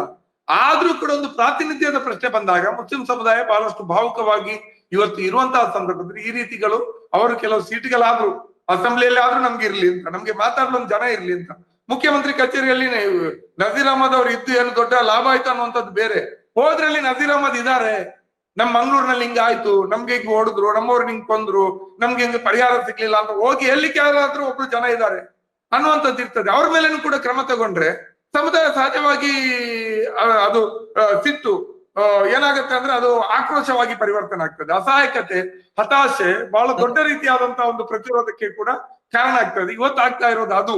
ಅದರಿಂದಾಗಿ ಕಾಂಗ್ರೆಸ್ ಪಕ್ಷ ಒಟ್ಟಾರೆಯಾಗಿ, ಕಾಂಗ್ರೆಸ್ ಪಕ್ಷವನ್ನ ನಾನು ಒಂದು ಸೆಕ್ಯುಲರ್ ಪಕ್ಷವಾಗೇ ನೋಡ್ತೀನಿ. ಕಾಂಗ್ರೆಸ್ ಪಕ್ಷದಲ್ಲಿ ಇರುವವರು ಸೆಕ್ಯುಲರ್ ಆಗಿದಾರೋ ಇಲ್ವೋ ಗೊತ್ತಿಲ್ಲ. ಯಾಕಂದ್ರೆ ಈಗ ನಮ್ಗೆ ಕ್ಯಾಬಿನೆಟ್ ರೀಚಬಲ್ ಆಗ್ಬೇಕು, ನಮ್ಗೆ ಮಂತ್ರಿ ಮಾಡ್ಬೇಕು ಅಂತ ದೆಹಲಿಗೆ ಹೋದವರು ಅಲ್ಲಿ ಕ್ಯಾಬಿನೆಟ್ ನ ಹೈಕಮಾಂಡ್ ಭೇಟಿಗೆ ಅವಕಾಶ ಸಿಗ್ಲಿಲ್ಲ ಅಂತ ಎಲ್ಲರೂ ಕೂಡ ಅಯೋಧ್ಯೆ ಶ್ರೀರಾಮಚಂದ್ರನ ದರ್ಶನಕ್ಕೆ ಹೋದ ಸುದ್ದಿ ಬಂತು. ಕಾಂಗ್ರೆಸ್ ಪಕ್ಷದ ವ್ಯಕ್ತಿಗಳು ಸೆಕ್ಯುಲರ್ ಇದಾರೆ ಇಲ್ವೋ ಬೇರೆ, ಕಾಂಗ್ರೆಸ್ ಪಕ್ಷವಾಗಿ ಸೆಕ್ಯುಲರ್ ಅಂತ ನಾವು ಈಗಲೂ ನಂಬ್ತೀವಿ. ಇದಿರೋದು ಅದರಿಂದಾಗಿ ಇಲ್ಲಿ ನೀವು ತಪ್ಪಿದ್ದೀರಿ. ಅದೇ ಒಂದು ನಿಮಿಷ ಮುಂದಿನವ್ರು, ನೀವು ಅನೇಕ ಸಂಗತಿಗಳನ್ನು ಚರ್ಚೆ ಮಾಡಿದ್ರಿ. ಮುಸ್ಲಿಂ ಸಮುದಾಯಕ್ಕೆ ಪ್ರಾತಿನಿಧ್ಯದ ಕೊರತೆ ಮತ್ತು ಕಾಂಗ್ರೆಸ್ ಬೆಂಬಲಕ್ಕೆ ನಿಂತರೂ ಕೂಡ ಸಿಕ್ಕಿಲ್ಲ, ಅದು ಮುಸ್ಲಿಮ್ಗೂ ಸಿಕ್ಕಿಲ್ಲ, ಈಗ ಅನೇಕ ಹಿಂದುಳಿದ ಸಮುದಾಯಗಳಿಗೆ ಸಿಕ್ಕಿಲ್ಲ. ಈಗ ಕಾಂಗ್ರೆಸ್ ಸರ್ಕಾರದಲ್ಲಿ ನೀವು ಒಬ್ಬ ಲಂಬಾಣಿ ಸಮುದಾಯ ಸಚಿವರಿಲ್ಲ, ರುದ್ರಪ್ಪ ಲಂಬಾಣಿ ಅವರು ಉಪಸಭಾಧ್ಯಕ್ಷರು ಬಿಟ್ಟರೆ ಆ ಸಮುದಾಯಕ್ಕೂ ಸಿಕ್ಕಿಲ್ಲ. ಹಿಂದುಳಿದ ಸಮುದಾಯಗಳ ಅನೇಕ ಪ್ರಾತಿನಿಧ್ಯಗಳು, ರಮೇಶ್ ಬಾಬು ಅವರು ಇಷ್ಟು ದಿವಸ ಕಾಯಬೇಕಾಯಿತು, ಅವರೊಬ್ಬರು ಹಿಂದುಳಿದ ಸಮುದಾಯದಿಂದ ಬಂದು. ಅದು ಒಂದು ದೊಡ್ಡ ಪ್ರಶ್ನೆ ಇದೆ. ಸೊ ಒಟ್ಟಾರೆ ಈ ಚರ್ಚೆಯಲ್ಲಿ ಸುಮಾರು ಅನೇಕ ಸಂಗತಿಗಳು. ಒಂದು ಪ್ರಶ್ನೆಯನ್ನು ಕಾಟಿಕೊಳ್ಳವರು ಎತ್ತಿದ್ರು. ಸಮರ್ಥ ಶಾಮನೂರವರು ಟಿಕೆಟ್ ಘೋಷಣೆ ಆಗುವ ಮೊದಲೇ ಹೋಗಿ ನಾಮಪತ್ರವನ್ನು ಅವ್ರ ತಾಯಿ ಜೊತೆ, ತಾಯಿ ಅವರು ಸಾಮಾನ್ಯ ತಾಯಿ ಅಲ್ಲ, ಶಾಮನೂರವರ ಸೊಸೆ ಮಲ್ಲಿಕಾರ್ಜುನರ ಪತ್ನಿ, ಸ್ವತಃ ಸಂಸದೆ, ಕಾಂಗ್ರೆಸ್ನ ಸಂಸದೆ, ಅವ್ರ ಮೇಲೆ ಯಾಕೆ ಶಿಸ್ತು ಕ್ರಮ ಕೈಗೊಳ್ಳಲಿಲ್ಲ ಅನ್ನುವಂತಹ ಒಂದು ಪ್ರಶ್ನೆಗೆ ಸಿಂಪಲ್ ಆಗಿ ಅವರ ಪ್ರಶ್ನೆ ಸಂಪೂರ್ಣ ತಪ್ಪು ಮಾಹಿತಿಯಿಂದ ಕೂಡಿದೆ. ಏನು ಅವರು ನಾಮಿನೇಷನ್ ಮಾಡಿದ ನಿಜ, ಇಲ್ಲ ಅಂತ ಹೇಳೋದಿಲ್ಲ. ನಾಮಿನೇಷನ್ ಹಾಕೋದಕ್ಕಿಂತ ಮುಂಚೆ ಅವರು KPCC ಅಧ್ಯಕ್ಷರ ಜೊತೆ ಸಂಪರ್ಕ ಮಾಡಿ ಅವರ ಅನುಮತಿ ತೊಗೊಂಡಿದ್ರು, ಮುಖ್ಯಮಂತ್ರಿಗಳ ಜೊತೆ ಸಂಪರ್ಕ ಮಾಡಿ ಅನುಮತಿಯನ್ನು ತೊಗೊಂಡಿದ್ರು, ಸುರ್ಜಿವಾಲ ಅವ್ರ ಜೊತೆ ಮಾತಾಡಿ ಅನುಮತಿಯನ್ನು ತೊಗೊಂಡಿದ್ರು. ಅವ್ರು ಕೊಟ್ಟಂಥ ಕಾರಣ ಅವತ್ತು ದಿನ ಚೆನ್ನಾಗಿದೆ, ಸುಮ್ಮನೆ ಫಾರ್ಮಲಾಗಿ ಒಂದು ನಾಮಿನೇಷನ್ ಹಾಕ್ತೀವಿ, ಮತ್ತು ಪಾರ್ಟಿ ಏನು ತೀರ್ಮಾನ ತಗೊಳುತ್ತೆ ಆ ತೀರ್ಮಾನಕ್ಕೆ ಬೈಂಡ್ ಆಗಿರ್ತೀವಿ ಅಂತೇಳಿ ಅವ್ರ ಮಾಹಿತಿಯನ್ನು ಕೊಟ್ಟು ಅದಕ್ಕೆ ಅನುಗುಣವಾದ ಅವ್ರು ನಾಮಿನೇಷನ್ ಹಾಕೋದು ಬಿಟ್ಟರೆ ಪಾರ್ಟಿ ಉಲ್ಲಂಘನೆ ಮಾಡಿ ಹೋಗಿ ನಾಮಿನೇಷನ್ ಹಾಕಿದ್ದಲ್ಲ ಅದು. ಇದು ಮೊದಲನೇದು. ಎರಡನೇದು, ಅವ್ರು ಇನ್ನೂ ಉಳಿದಂತೆ ಈ ಮುಸಲ್ಮಾನ್ ಸಮುದಾಯದ ಬಗ್ಗೆ ಮಾತಾಡಿದ್ರು. ನಾವು ಅತಿ ದೊಡ್ಡ ಶಕ್ತಿಯಾಗಿ ಕಾಂಗ್ರೆಸ್ ಜೊತೆ ನಿಂತಿದ್ದು, ನಮಗೆ ಸರಿಯಾಗಿ ನಡೆಸ್ಕೋತಾ ಇಲ್ಲ ಅಂತೇಳಿ. ಅದು ಸಹ ಸಂಪೂರ್ಣವಾದಂಥ ತಪ್ಪು ಮಾಹಿತಿ. ನೋಡಿ, 43% ಕಳೆದ ವಿಧಾನಸಭಾ ಚುನಾವಣೆಯಲ್ಲಿ ಕಾಂಗ್ರೆಸ್ ಪಕ್ಷಕ್ಕೆ ವೋಟ್ ಬಂದಿದೆ. ನೀವು ಸಮುದಾಯದ ವಿಚಾರಗಳು ಎತ್ಕೊಂಡಾಗ ಮುಸಲ್ಮಾನ್ ಸಮುದಾಯದಲ್ಲಿ ಹೆಚ್ಚು ಪರ್ಸೆಂಟೇಜ್ ಆಫ್ ವೋಟು ನಮ್ಮ ಪಾರ್ಟಿಗೆ ಬಂದಿದೆ, ಅದನ್ನ ನಿರಾಕರಣೆ ಮಾಡೋದಿಲ್ಲ. ಹಂಗಂತೇಳಿ ಬೇರೆ ಪಾರ್ಟಿಗೆ ಓಟೇ ಕೊಟ್ಟಿಲ್ಲ ಮುಸಲ್ಮಾನರು, ಅದು ಸಹ ತಪ್ಪು. ಉದಾಹರಣೆಗೆ ಚಿಕ್ಕನಾಗ್ನಹಳ್ಳಿ ಹೇಳ್ತೀನಿ. ಚಿಕ್ಕನಾಗ್ನಹಳ್ಳಿನಲ್ಲಿ ಮುಸಲ್ಮಾನರು ಓಟನ್ನು ಕೊಟ್ಟಿದ್ದು ಕಾಂಗ್ರೆಸ್ ಪಾರ್ಟಿಗಲ್ಲ, JDSಗೆ. ಆ ಥರ ಅನೇಕ ಕ್ಷೇತ್ರಗಳಲ್ಲಿ ಅವ್ರು ಬೇರೆ ಬೇರೆ ಲೋಕಲ್ ಕ್ಯಾಂಡಿಡೇಟ್ಗಳಿಗೆ ಓಟನ್ನು ಕೊಟ್ಟಿದ್ದಾರೆ. ಅದು ತಪ್ಪು ಅಂತಲ್ಲ, ಆಯಾ ಚುನಾವಣೆಗೆ ಒಂದೊಂದು ನಿದರ್ಶನಗಳಿರ್ತವೆ, ಅವರು ಅವಕಾಶ ಕೊಡೋವಂಥದ್ದು, ಓಟ್ ಹಾಕೋಂಥದ್ದು ಅದಕ್ಕೆ ಅನುಗುಣವಾಗಿ ನಡೆದಿರುತ್ತೆ. ಆದರೆ ಇಲ್ಲಿ ನಾನು ಭಾಳ ವಿಶೇಷವಾಗಿ ಕಾಂಗ್ರೆಸ್ ಪಾರ್ಟಿಗೆ ಮುಸಲ್ಮಾನ್ ಸಮುದಾಯ ಎಷ್ಟು ಒಂದು ಶಕ್ತಿಯುತವಾಗಿ ಬಲವನ್ನು ತುಂಬಿ ಓಟನ್ನು ಕೊಟ್ಟಿದ್ದಾರೆ, ಅದೇ ರೀತಿ ಕಾಂಗ್ರೆಸ್ ಸರ್ಕಾರ ಮತ್ತು ಪಕ್ಷವೂ ಸಹ ಅಲ್ಪಸಂಖ್ಯಾತರಿಗೆ ಹೆಚ್ಚಿನ ಅವಕಾಶಗಳನ್ನ ಕೊಟ್ಟಿದೆ. Not only schemes, not only government, not only MLA, not only MLC, 14 board corporation ಕೊಟ್ಟಿದ್ದಾರೆ. 5 ಇವತ್ತು ಇನ್ಕ್ಲೂಡಿಂಗ್ ಶಿಗ್ಗಾಂವ್ ಬೈ ಎಲೆಕ್ಷನ್ 10 ಜನ MLAಗಳಿದ್ದಾರೆ. ಫಸ್ಟ್ ಟೈಮಿಂದ ಹಿಸ್ಟ್ರಿ ಆಫ್ ಅಪ್ಪರ್ ಹೌಸು ಕೌನ್ಸಿಲಲ್ಲಿ 5 ಜನ MLCಗಳಿದ್ದಾರೆ. ಇವತ್ತು ಆಯಾ ಕಟ್ಟಿನ ಜಾಗಗಳು ನೀವು DG ಆ್ಯಂಡ್ IG ಹಿಸ್ಟ್ರಿನಲ್ಲಿ ಫಸ್ಟ್ ಟೈಮು ಮುಸಲ್ಮಾನರು ಕೊಡ್ಕೂಡ್ದು ಅಂತ ಏನೇನು ಪ್ರಯತ್ನ ಬಂದರೂ ಸಹ ಇವತ್ತು ಮುಸಲ್ಮಾನರಿಗೆ ಅವಕಾಶವನ್ನು ಕೊಟ್ಟಿದ್ದೇವೆ. ಅದೇ ರೀತಿ ಸನ್ಮಾನ್ಯ ಮುಖ್ಯಮಂತ್ರಿಗಳ ಕಚೇರಿನಲ್ಲಿ ಸಾಕಷ್ಟು ಅಲ್ಪಸಂಖ್ಯಾತರಿಗೆ ಹೆಚ್ಚು ಅವಕಾಶಗಳನ್ನು ಕೊಟ್ಟಿದ್ದೇವೆ. ಇವತ್ತು ಬಜೆಟಲ್ಲಿ ಹೆಚ್ಚು ಅನುದಾನ ಕೊಟ್ಟಿರ್ತಕ್ಕಂಥದ್ದು ಮುಸಲ್ಮಾನರಿಗೆ. BJPನವರು ಟೀಕೆ ಮಾಡೋರು, ಇದು ಮೈನಾರಿಟಿ ಬಜೆಟ್ ಇದು ಅಂತೇಳಿ ಟೀಕೆನೇ ಮಾಡೋರು. ಟೀಕೆ ಏನಾದರೂ ಇರಲಿ. ಮತ್ತು ಚುನಾವಣಾ ಪೂರ್ವದಲ್ಲಿ ಅವರು ಬೇಕಂತೇಳಿ ಧರ್ಮಾಧಾರಿತವಾಗಿ ಮಾತಾಡಿ ಜನನ ಪ್ರಚೋದನೆ ಮಾಡಿ BJPಯವರು ಓಜಾನು, ಆಜಾನು, ಹಿಜಾಬು ಮತ್ತು ನಿಮಗೆ ಬೇರೆ ಲ್ಯಾಂಡ್ ಇಶ್ಯೂಸ್ ಎಲ್ಲ ತೊಗೊಂಬಂದಾಗ ಆವಾಗ ಜೊತೆಲಿ ನಿಂತದ್ದಂಥದ್ದು ಕಾಂಗ್ರೆಸ್ ಪಾರ್ಟಿ. ಇದನ್ನು ಅರ್ಥ ಮಾಡ್ಕೋಬೇಕಾಗುತ್ತೆ ಮುಸಲ್ಮಾನ್ ಸಮುದಾಯ. ಇವೆಲ್ಲ ವಿಚಾರಗಳನ್ನ ತಿಳ್ಕೊಂಡು ಅಫ್ಕೋರ್ಸ್ ಇವತ್ತು ಯಾವುದೋ ಒಂದು ಅಸೆಂಬ್ಲಿನಲ್ಲಿ ಟಿಕೆಟ್ ಸಿಕ್ಕಿಲ್ಲ ಅನ್ನೋ ಒಂದೇ ಕಾರಣಕ್ಕೆ ಕಾಂಗ್ರೆಸ್ ಪಾರ್ಟಿನ ನಡೆಸ್ಕೋತಾ ಇಲ್ಲ ಅಂತಕ್ಕಂಥ ತೀರ್ಮಾನಕ್ಕೆ ಬರುವಂಥದ್ದು ತಪ್ಪಾಗುತ್ತೆ. ನೀವು ನಿಜಲಿಂಗಪ್ಪನವರ ಸರ್ಕಾರದಲ್ಲಿ ಗುಲ್ಬರ್ಗದ ಮೊಹಮ್ಮದ್ ಆಲಿರವರು ಮೊದಲನೇ ಮಂತ್ರಿ ಆದ ಸಂದರ್ಭದಿಂದ ಇಲ್ಲಿಯವರೆಗೆ ಎಲ್ಲ ಸಮುದಾಯದ ಎಲ್ಲ ನಾಯಕರಿಗೆ, ನೀವು ಗುಲ್ಬರ್ಗ ಇರ್ಬೋದು, ಮಂಗಳೂರು ಇರ್ಬೋದು, ಬಳ್ಳಾರಿ ಇರ್ಬೋದು, ಬೆಂಗಳೂರು ಇರ್ಬೋದು, ಮುಸಲ್ಮಾನ್ ಸಮುದಾಯಕ್ಕೆ ಅವಕಾಶ ಕೊಟ್ಟಿರ್ತಕ್ಕಂಥದ್ದು, ಮುಸಲ್ಮಾನ್ ಸಮುದಾಯವನ್ನು ಸಂಖ್ಯಾತರನ್ನ ಗೌರವಯುತವಾಗಿ ನೋಡ್ಕೊಂಡಿರ್ತಕ್ಕಂಥದ್ದು ಕಾಂಗ್ರೆಸ್ ಪಕ್ಷ. ಮತ್ತು ಅದು ನಮ್ಮ ಪಾರ್ಟಿ ಐಡಿಯಾಲಜಿ, ನಮ್ಮ ಪಾರ್ಟಿ ಬದ್ಧತೆ. ಈಗ ಅವರೇ ಹೇಳ್ದಂಗೆ ಅನೇಕ ಸಮುದಾಯಗಳಿಗೆ ಏನು ಕಾಂಗ್ರೆಸ್ ಪಾರ್ಟಿಗೆ ಓಟ್ ಹಾಕಿದ್ದಾರೆ, ಅವಕಾಶನೇ ಸಿಕ್ಕಿಲ್ಲ. ಯಾದವ ಸಮುದಾಯಕ್ಕೆ ಸಿಕ್ಕಿಲ್ಲ, ತಿಗಳರಿಗೆ ಸಿಕ್ಕಿಲ್ಲ, ಉಪ್ಪಾರಿಗೆ ಸಿಕ್ಕಿಲ್ಲ. ಈ ಥರ ಅನೇಕ ಸಮುದಾಯಗಳು ಇವತ್ತು ಕಾಂಗ್ರೆಸ್ ಪಾರ್ಟಿ ಜೊತೆಲೇ ಇದ್ದಾರೆ, ಅವಕಾಶಗಳು ಸಿಕ್ಕಿಲ್ಲ. ಹಂಗಂತ ಹೇಳೋರೆಲ್ಲ ಬಂದು ನಾವು ಓಟ್ ಕೊಟ್ಟು ನಮ್ಗೆ ಅವಕಾಶ ಸಿಕ್ಕಿಲ್ಲ ಅಂತ ಯಾರೂ ಬೀದಿಗೆ ಬಂದಿಲ್ಲ. ಹಾಗಾಗಿ ಸಣ್ಣ ಪುಟ್ಟ ವ್ಯತ್ಯಾಸ ಇರುತ್ತೆ, ಅದನ್ನು ಸರಿಪಡಿಸ್ಕೊಂಡು ನಾವು ಕಾಂಗ್ರೆಸ್ ಜೊತೆ ಹೋಗಬೇಕಾಗುತ್ತೆ. ಸಾಮಾಜಿಕ ನ್ಯಾಯದ ತಳಹದಿಯ ಮೇಲೆ ಎಲ್ಲ ಶೋಷಿತ ಸಮುದಾಯಗಳನ್ನ ಜೊತೆಲಿ ತಗೊಂಡು ಹೋಗುವಂಥದ್ದು ಕಾಂಗ್ರೆಸ್ ಪಕ್ಷದ ಕರ್ತವ್ಯ ಆಗಿದೆ. ಕಾಂಗ್ರೆಸ್ ಪಕ್ಷದಿಂದ ಯಾವತ್ತೂ ಸಹ ಮೈನಾರಿಟಿಗಳಿಗೆ ಶಕ್ತಿ ತುಂಬುವ ಕೆಲಸ ಆಗುತ್ತೆ ಬಿಟ್ಟರೆ ಶಕ್ತಿಯನ್ನು ತಡೆಯುವಂಥ ಪ್ರಯತ್ನ ಆಗೋದಿಲ್ಲ. ಇದೇನೋ ಒಂದು ದಾವಣಗೆರೆ ಚುನಾವಣೆ ಇದೆ, ಅದು ಯಾವುದೋ ಒಂದು ಸಣ್ಣ ಪ್ರಕರಣ ಆಯಿತು, ಅದನ್ನು ಸರಿಪಡಿಸ್ಕೊಂಡು ಮುಂದೆ ಹೋಗಬೇಕಾಗುತ್ತೆ. ಮುನೀರ್ ಅವರೇ, ತಾವು ಮಾತಾಡುವಾಗ ಒಟ್ಟು ಕರ್ನಾಟಕದ ಮುಸ್ಲಿಂ ನಾಯಕತ್ವ ಮುಸ್ಲಿಂ ಸಮುದಾಯದ ಬಗ್ಗೆ ಮಾತಾಡ್ತಾ ಇಲ್ಲೋ ಅಂತ ಒಂದು ಪ್ರಸ್ತಾಪವನ್ನು ಮಾಡಿದ್ರಿ. ನಾನು ವಿಧಾನಸಭೆ ಅಧಿವೇಶನ ಗಮನಿಸಿದಂಗೆ ಯಾವ ಸಮುದಾಯದವರು ಅವ್ರ ಮಾತಾಡೋದೇನಿಲ್ಲ. ಇವತ್ತು ಮುಸ್ಲಿಂ ಸಮುದಾಯದವ್ರು ನಿರ್ದಿಷ್ಟವಾಗಿ ಸಾಚಾರ್ಸ್ ಕಮಿಟಿ ವರದಿ ಇರ್ಬೋದು, ಅಥವಾ ಅವ್ರ ಮೇಲೆ ಆಗ್ತಿರ್ತಕ್ಕಂಥ ದಬ್ಬಾಳಿಕೆ ಅಥವಾ ಅವರ ಸಮುದಾಯಕ್ಕೆ ಸಿಗಬೇಕಂತ ನ್ಯಾಯಯುತ ಪಾಲು ಸಿಗೋದ್ರ ಬಗ್ಗೆ ಮಾತಾಡ್ತಾ ಇಲ್ಲ. ಇವನ್ ಜಮೀರ್ ಅಹಮದ್ ಇರ್ಬೋದು, ಸಲೀಂ ಅಹಮದ್ ಇರ್ಬೋದು, ರಹೀಂ ಖಾನ್ ಇರ್ಬೋದು, ಮಾತಾಡ್ತಾ ಇಲ್ಲ. ಆದರೆ ಒಟ್ಟಾರೆ ಕರ್ನಾಟಕದ ಮುಸ್ಲಿಂ ನಾಯಕತ್ವ, ಒಂದು ಕಾಲದಲ್ಲಿ ಜಾಫರ್ ಶರೀಫ್ ಅನ್ನುವಂತಹ ದೊಡ್ಡ ನಾಯಕರಿದ್ದರು, ಆ ನಂತರ ಬೇರೆ ಬೇರೆ ಅನೇಕ ನಾಯಕರುಗಳು ಕರ್ನಾಟಕದಲ್ಲಿ ಕಂಡಿದ್ದಾರೆ ಮುಸ್ಲಿಂ ನಾಯಕತ್ವ. ಅಜಿತ್ ಸೇಠ್, ತನ್ವೀರ್ ಸೇಠ್ ಅವರು ತಂದೆಯವರಪ್ಪ, ಎಸ್ ಎಂ ಯಾಹ್ಯಾ, ಮೊಹಿಯುದ್ದೀನು, ಈ ಥರ ಅವರು ಮೆರಾಜುದ್ದೀನ್ ಪಟೇಲ್ JDS ಅಧ್ಯಕ್ಷರಾಗಿದ್ದರು. ಬಟ್ ಇವತ್ತೊಂಥರದ ಒಂದು ಏನು ಹೇಳ್ತಾರಲ್ಲ, ನಿರ್ವಾತ ಅಥವಾ ವ್ಯಾಕ್ಯೂಮ್ ಸ್ಥಿತಿ ಇದ್ದಂಗೆ ಅನಿಸುತ್ತಿಲ್ಲ. ಜಮೀರ್ ಅಹಮದ್ ಒಂದು ಎಮರ್ಜ್ ಆಗಿದ್ದಾರೆ ಮುಸ್ಲಿಂ ನಾಯಕರಾಗಿ, ಆದರೆ ಆ ಥರದೊಂದು ಅವಕಾಶ ಕರ್ನಾಟಕದಲ್ಲಿ ಇದ್ದರೂ ಕೂಡ ಯಾಕೆ ಆಗ್ತಾ ಇಲ್ಲ ಅಂತ ನೀವು, ನಾನು ಮುಸ್ಲಿಂ ಮುಖಂಡರು ಅನ್ನೋ ಕಾರಣಕ್ಕೆ ಕೇಳ್ತಾ ಇಲ್ಲ, ಒಬ್ಬ ಕಮ್ಯುನಿಸ್ಟ್ ಪಾರ್ಟಿಯ ನಾಯಕರಾಗಿ ಮತ್ತು ಸಮಾಜದ ಒಂದು ಹಿತಚಿಂತನೆ ಬಯಸುವವರಾಗಿ ಎಲ್ಲ ಸಮುದಾಯಕ್ಕೂ ನಾಯಕತ್ವ ಬೇಕು. ಅದು ಯಾಕೆ ಆಗ್ತಾ ಇಲ್ಲ ಕರ್ನಾಟಕದಲ್ಲಿ ಅನ್ನೋಂಥದ್ದು ಸ್ವಲ್ಪ ವಿಸ್ತೃತವಾಗಿ ಹೇಳ್ಬೋದಾ ತಾವು? ಏನಂದ್ರೆ ಮುಸ್ಲಿಂ ಸಮುದಾಯದಲ್ಲಿಯೂ ಕೂಡ ಬೇರೆ ಸಮುದಾಯಗಳ ರೀತಿಯಲ್ಲಿ ನಾಯಕರುಗಳು ಇವತ್ತು ಬೆಳೀತಾ ಇದ್ದಾರೆ. ಅಂದ್ರೆ ಅವರ ಹಣಕಾಸು ಸಾಮರ್ಥ್ಯ, ಅವರಿಗಿರುವಂತಹ ಕೌಟುಂಬಿಕ ಹಿನ್ನೆಲೆ ಈ ಮೂಲಕ ಮತ್ತು ನಾಯಕರುಗಳನ್ನ ಬಲಿಷ್ಠ ಜಾತಿಗಳಿಗೆ ಸೇರಿರುವಂತಹ ಪಕ್ಷಗಳ ಮುಂಚೂಣಿ ನಾಯಕರ ಸುತ್ತಬಲ್ಲಂತಹ ಅಥವಾ ಅವರನ್ನ ಖುಷಿಪಡಿಸಬಲ್ಲಂತಹ ಸ್ಕಿಲ್ಲು, ಇದೆಲ್ಲವೂ ಕೂಡ ನಾಯಕತ್ವಕ್ಕೆ ಇವತ್ತು ಮಾನದಂಡಗಳಾಗಿರೋದ್ರಿಂದ ಈ ರೀತಿಯಲ್ಲಿ ಬಲಿಷ್ಠ ಜಾತಿಗಳ ಆಚೆಗೆ ಇರುವಂತಹ ಸಮುದಾಯಗಳಲ್ಲಿ ಬಿಕ್ಕಟ್ಟುಗಳಿದೆ. ಕೊನೆಯದಾಗಿ ನಾವು ಚರ್ಚೆಯ ಕೊನೆ ಹಂತಕ್ಕೆ ಬಂದರೆ, ಈಗ ನಮ್ಮ ಮುನೀರ್ ಕಾಟಿಪಳ್ಳ ಅವರು ಸೈದ್ಧಾಂತಿಕವಾಗಿ ಕಾಂಗ್ರೆಸ್ ಜೊತೆಗೆ ಭಾಳ ಭಿನ್ನಾಭಿಪ್ರಾಯವನ್ನು ಇಟ್ಟುಕೊಂಡೇ ಬಂದಂಥವ್ರು. ಆದರೆ ಕರ್ನಾಟಕದ ಒಂದು ದೇಶದ ಪರಿಸ್ಥಿತಿಯಲ್ಲಿ ಕೋಮುವಾದಿ ಒಂದು ಏನು ಚಟುವಟಿಕೆಯ ಪರ್ಯಾಯವಾಗಿ ಯಾವುದಾದ್ರೂ ಒಂದು ಆಸರೆ ಪಕ್ಷ ಇದ್ದರೆ ಅದು ಕಾಂಗ್ರೆಸ್ ಮುಸ್ಲಿಮರಿಗೆ ಮಾತ್ರ ಅಲ್ಲ, ಈ ದೇಶದ ಬಹುಸಂಖ್ಯಾತರಿಗೆ ಪರ್ಯಾಯವಾಗಿ ಕಾಣಿಸೋದು ಕಾಂಗ್ರೆಸ್ ಅನ್ನೋ ಕಾರಣಕ್ಕೆ ಕಳೆದ ಚುನಾವಣೆಯಲ್ಲಿ ಈ ಎಲ್ಲ ಪ್ರಗತಿಪರ ಹೋರಾಟದ ಒಡನಾಡಿಗಳು ಎಲ್ಲರೂ ಕೂಡ ಕಾಂಗ್ರೆಸ್ಸನ್ನು ಬೆಂಬಲಿಸಿದರು. ಈ ಹಂತದಲ್ಲಿ ಸಂಕ್ಷಿಪ್ತವಾಗಿ ಮುನೀರ್ ಅವರೇ, ಕಾಂಗ್ರೆಸ್ ನಾಯಕರಿಗೆ ತಾವು ಹೇಳಲು ಬಯಸೋದೇನು ಚರ್ಚೆ ಕೊನೆಯಲ್ಲಿ? ಅಂದ್ರೆ ನಾನು ಅಲ್ಲಿ ಕಾಂಗ್ರೆಸ್ ನಾಯಕತ್ವಕ್ಕೆ ನಾನೇನು ಸಲಹೆ ಕೊಡ್ಬೇಕಾಗಿಲ್ಲ, ನಾನು ಇನ್ನೊಂದು ಪಕ್ಷದಲ್ಲಿದ್ದೀನಿ. ಆದ್ರೂ ಕೂಡ ನನಗೆ ಅನಿಸೋದೇನಂದ್ರೆ ಕಾಂಗ್ರೆಸ್ ಪಕ್ಷ ಕೇವಲ ಮುಸ್ಲಿಮರನ್ನು ವೋಟ್ ಬ್ಯಾಂಕ್ ಆಗಿ ನೋಡೋದನ್ನ ಬಿಡಬೇಕು. ಒಟ್ಟಾರೆ ದಾವಣಗೆರೆಯ ಚುನಾವಣೆ ಏನಂತ ಇನ್ನು ಫಲಿತಾಂಶ ಬಂದಿಲ್ಲ. ಒಂದು ಕಾಂಗ್ರೆಸ್ನ ಒಳಗಿನ 2 ಮುಸ್ಲಿಂ ನಾಯಕರು ಅಥವಾ 4-5 ಮುಸ್ಲಿಂ ನಾಯಕರು ಅಥವಾ 10 ಜನ ಮುಸ್ಲಿಂ ನಾಯಕರ ಮಧ್ಯೆ 2 ಬಣಗಳದ್ದು ಒಂದು ಸ್ವಲ್ಪ ಒಡಕು ಬಂದಂಗಿದೆ. ಇದನ್ನು ಸರಿ ಮಾಡ್ಕೋಬೇಕಾದ ಹೇಗೆ ಅಂತ ಅದು ಮುನೀರ್ ಕಾಟಿಪಳ್ಳ ಅವರು ಹೇಳೋಕ್ಕಾಗಲ್ಲ. ಅವರು ಒಟ್ಟಾರೆ ಮುಸ್ಲಿಂ ನಾಯಕತ್ವವನ್ನು ಹೇಗೆ ಬೆಳೆಸಬೇಕು, ಕಾಂಗ್ರೆಸ್ಸು ಬರೀ ವೋಟ್ ಬ್ಯಾಂಕ್ ಮಾಡ್ಕೋಬಾರ್ದು ಅನ್ನುವಂತಹ ಸಲಹೆಯನ್ನು ಭಾಳ ಅದ್ಭುತವಾಗಿ ಕೊಟ್ಟಿದ್ದಾರೆ.